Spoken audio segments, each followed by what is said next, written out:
authentic conversation, and it's not something that people generally are good at, and you have to practice it.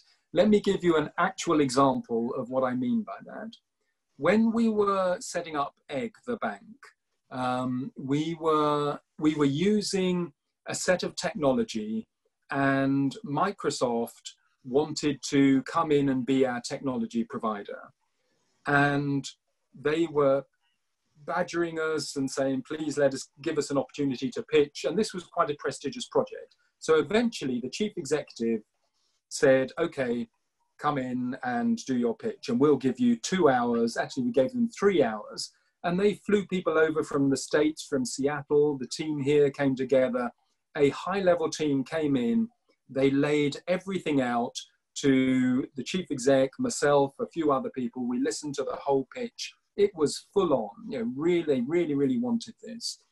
At the end of it, the lead person on the Microsoft side said to the chief executive, so please, can you give me some feedback? And the chief executive said, authentic feedback? And the Microsoft guy said, yes, please. You know, it's the only useful feedback. And the chief executive said, okay, nothing you've said to me over the last 3 hours is of any interest. And then he smiled and said, thank you. That was the authentic feedback. It wasn't aggressive. It wasn't arguing. It wasn't going round the houses. It was just truthful and clear. And the senior Microsoft guys sort of said, oh, thank you. Okay, well, at least we know that's clear. Now, what happens a lot is that we as individuals, we don't like to do that. We dance all around the houses and we try and position it and so forth. But in those situations, if you and a peer were going up together and then you have been promoted above your peer, you have no option but to sit down with your peer. Even before it becomes difficult, you have to sit down with them and you have to say to them, we have been peers for the last 5 years. I've now been moved into this position where I'm your manager. This could be difficult for you and it could be difficult for me, but I will have to be your manager.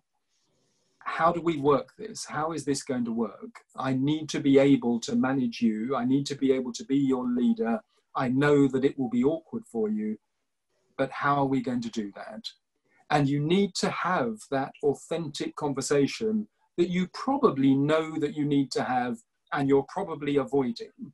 And that's another tool as a manager, is to learn how to have those direct and authentic conversations in quite matter-of-fact ways, not in an aggressive way, not in a tense way or whatever, just in an absolute matter-of-fact way.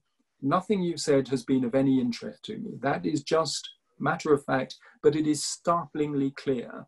You can't work in this team anymore. Very clear, not aggressive, just straightforward. I need you to align behind my decision. I will take the risk, I will take the downside if it fails, but I need you to align behind it. Can you do that for me? Very clear, very authentic. We were teammates together. Now I'm your manager. I need to be able to manage you and give you feedback. Can you accept that from me? Very clear. That's the art of being a good manager and a good leader.